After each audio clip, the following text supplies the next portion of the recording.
Good morning. This is the Antelope Peak Wilderness area, and I'm going to break here to talk about a lengthy anime series. The Legend of Galactic Heroes OVA series.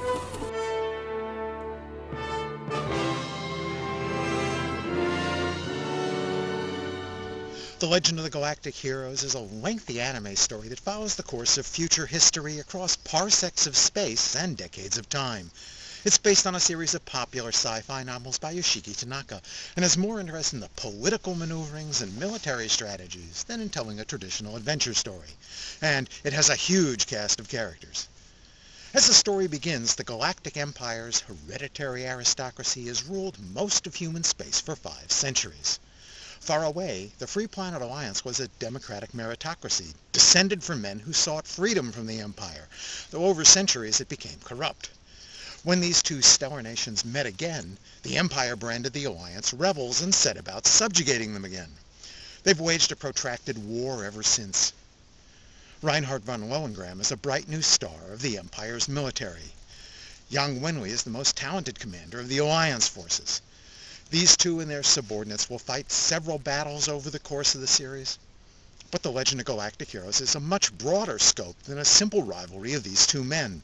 It has a huge supporting cast, and more of the story is told from inside one or the other of these two interplanetary nations than in the direct conflict between Reinhardt and Yang Wenli. In the beginning, Reinhardt's childhood friend, Siegfried Kircheis, is also a master tactician, and his closest advisor in their plan to overthrow the decadent, privileged aristocracy that rules the Empire. They scheme to establish what they see as a better government. Reinhardt has collected many other talented subordinates who, like himself, rose from the lower ranks rather than the nobility. The entrenched nobility, which includes the military officers, resent the upstart's success. Very early, Reinhardt meets and employs Oberstein as his advisor. He's a man who has similar reasons to dislike the established nobility, but who openly subscribes to Machiavelli's theories. For a time, Kircheis and Oberstein tug in different directions on Reinhardt's conscience.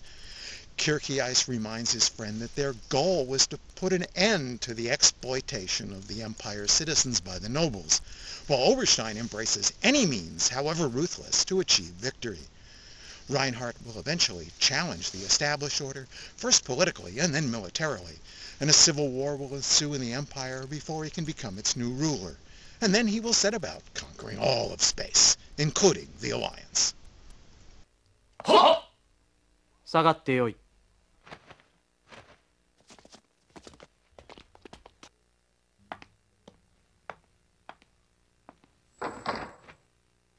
オーベルシュタインか。私にどんな要件があるのだ。まず、お人払いをお願いいたします。ここには3人しかいない。そう、キルヒアイス中将がおられる。キルヒアイス中将は私自身も同様だ。Meanwhile, in the Free Planet Alliance, Yang Wenli has different problems. Despite his great reputation as a commander, he only joined the military to pay for his education, and he'd like nothing better than to retire and return to study history. He has a young ward, Julian Mintz, who begins the show as a child back home, and later decides to follow in his guardian's footsteps and join the Alliance military. But as soon as Yang Wenli managed to secure a sound defensive position against the Empire, Yang hopes for a short period of peace. But the democracy serves as hamstrung by self-serving politicians, and his hopes are dashed as they decide to invade the Empire, expecting the people there to embrace them as liberators. Yang Wenli's warnings about the overextended resources and supply lines go unheeded. Wenli becomes even more popular with the Alliance citizens for his military exploits. When one branch of the military attempts a coup, Yang Wenli defends the government with his own fleet. When the coup is defeated, some of Wenli's supporters think it might be better if Wenli just kept control of the government. But Wenli wants nothing to do with that, and deferentially restores the same corrupt politicians to power again. Despite that, Yang Wenli's popularity with the public frightens the very politicians he's rescued.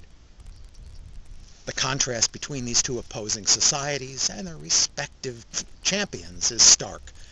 The Empire is a very old-world monarchy with everything grandly designed and named in Prussian style. The Alliance is a multi-ethnic democracy with a utilitarian style and names from every imaginable culture. Reinhardt chose his path boldly, setting out to reform the empire from a hereditary monarchy to a dictatorship of the fittest, and then to conquer the stars. Wenli is a reluctant hero who accepts his civilian government despite its flaws and has no ambition beyond perhaps achieving a few decades of peace through coexistence if at all possible. At one point, a friend speculates on the outcome of a fair fight between Reinhardt and Wenli. Wenli replies that there can never be an even fight between them. Since Reinhardt rules the empire as well as commanding its fleets, Reinhardt can allocate resources and choose the time and place of battles, such that he's already won before the fighting starts. Still, Wenli repeatedly, deferentially obeys the politicians who get him into this mess. 個人の自由と権利に比べれば大した価値のあるものじゃない。敵艦隊捕捉。全艦戦闘態勢を取れ。全艦砲撃準備完了。目標敵艦隊中央。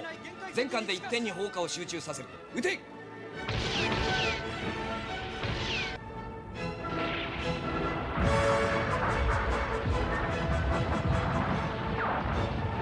アイネセンスタジアムに市民が集まり始め、その数がすでに20万人に達しようとしております。なんだと。 The series comprises a whopping 110 OVAs of half an hour each, originally released in 4 sets. Each of these sets ends with a major change in circumstance.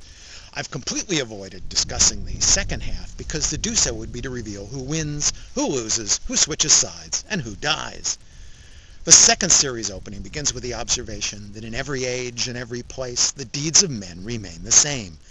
While this story is told with star-spanning spaceships, the struggle for military and political power could easily translate to armies in tanks, or on sailing ships, or on horseback.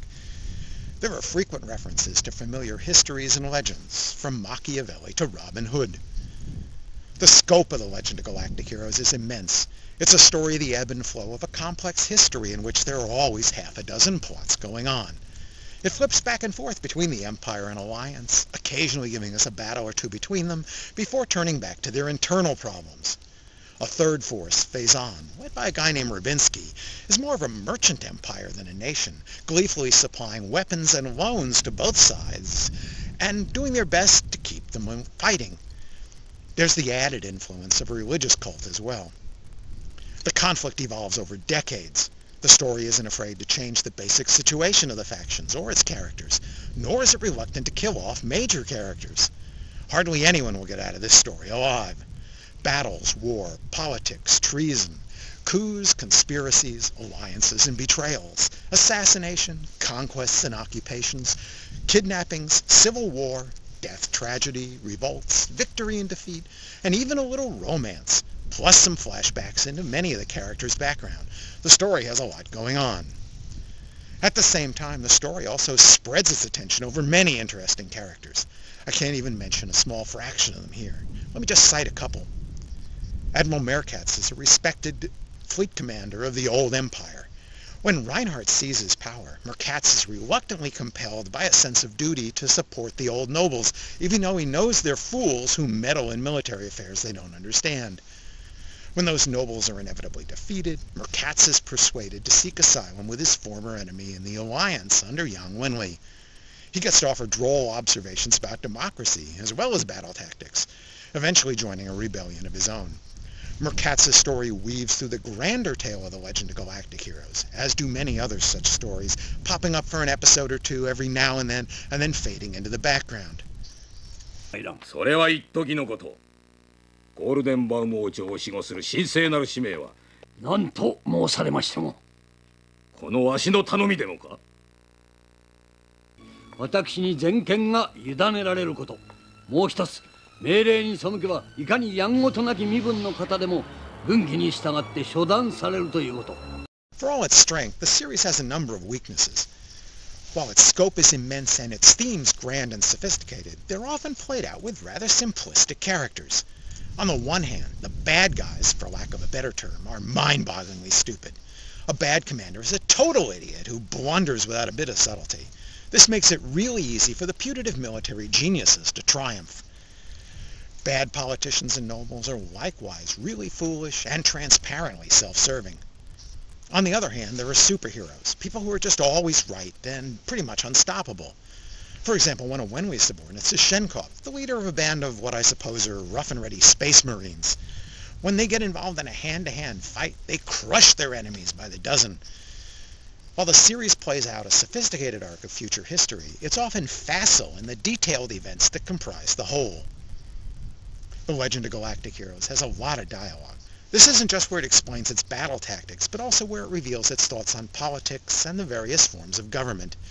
Here, a hereditary autocracy is revealed as bad for its tendency to exploit and grow decadent, but a democracy is seen as equally flawed for its short-sighted politicians who become corrupted by seeking power. Reinhardt installs a Darwinian meritocracy in which capable people seize power, yet finds the constant warfare that it produces a burden on civil society. Many of these philosophical conversations, especially young Wenwei's ruminations on history, are the best part of the series. The animation was reduced to allow the production of so many OVAs. It looked good in its day, especially the artwork in space, but when individual human actions are required, it will often seem a little stiff or stilted. So be it. Its real action is on a grander stage. The artwork has to accommodate many character designs. Not only is there a huge cast, but since the series spans many decades, characters have to age. Children become young men, and young men become old men. Wenwei's ward Julian begins the story as a mere child and grows up into a talented adult commander in his own right. Reinhardt keeps growing his care until he looks like he was attacked by a Bishonen manga. The music is mostly classical, except for the opening and ending themes of each season. That allows for a much more varied soundtrack than you'd expect to hear in a series of this length, so you won't get sick of the background music. In rewatching this, I was struck by how well the 20-year-old series held up. I found the grand scope of its story more than compensated for its exaggeration of individual characters into cardboard archetypes. I give the series 4 stars. It hasn't had a US release, at least not yet. The appearance of some subtitled Harlequin and Galaxy Express 3.9 on streaming sites still holds out some hope it may show up one day. If you're interested in watching, I suggest you begin with the first movie, My Conquest in the Sea of Stars, and then watch the OVAs. Both were directed by Noboru Ishiguro, a veteran of several sci-fi series, and the movie was made expressly to introduce the OVA series. There are also some later prequel and side story OVAs that perhaps I'll discuss another day. Well, that felt like a long talk. Thanks for watching.